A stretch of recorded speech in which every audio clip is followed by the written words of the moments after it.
In spite of grave risks, their passion is to evangelize their own people. As a new world unfolded, it was clear that gospel poverty was growing. In 1964, while visiting the Middle East, John Edmund Haggai saw that traditional missions could not cope with the growing demands.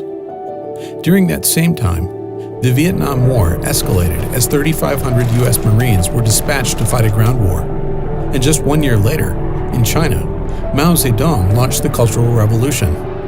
It was obvious. The world was changing. One man who brought about such change was Martin Luther King Jr., who was tragically assassinated in Memphis, Tennessee. In 1969, the first man walked on the moon, and the first gathering of what would become the Haggai Leader Experience took place in Switzerland, with 19 leaders from 4 nations. Within 2 years, Haggai started training in Singapore. Back in the U.S., a burglary in Washington, D.C. triggered what became known as the Watergate scandal. I let the American people down. Facing huge demand, Haggai pressed forward with their mission and introduced the first national seminars, starting in Thailand and Iran. Change continued when 2 guys by the name of Steve started a company called Apple that would forever alter how we listen to music, make phone calls, and yeah, they make computers too. Hello, I am Macintosh.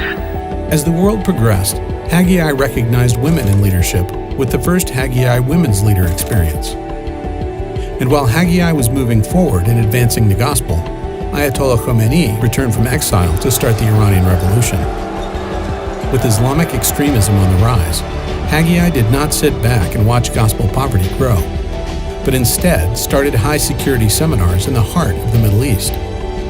Tension rose when Mehmet Ali Aka, a Turkish gunman, attempted to assassinate Pope John Paul II. With an ambition to see nations redeemed, a cultural exchange enriched Haggai's long relationship with the People's Republic of China. And finally, after 28 years, the fall of the Berlin Wall marked the end of the Cold War. In 1993, with a vision to expand operations, Haggai established the world-class Mid-Pacific Center in Maui. Months later, Nelson Mandela became South Africa's first black president. As the world continued to change, Haggai remained determined to tell the world of Jesus, reaching the goal of training 10,000 by 2000. We all remember where we were on September 11, 2001, in that moment when Al-Qaeda terrorists flew commercial airliners into the Twin Towers. And 7 years later, global stock markets came crashing down as the financial crisis hit rock bottom. Undaunted and with a faith-driven motivation, Haggai leaders held the first Asia Alumni Summit.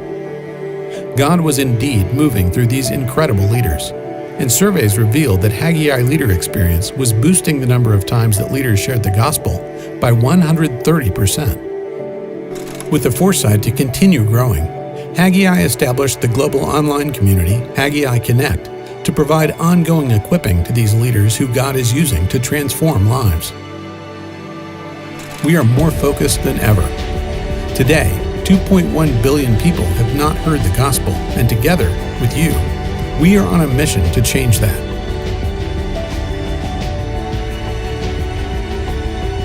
Haggai International has intentionally and quietly equipped over 115,000 leaders in 188 countries and territories.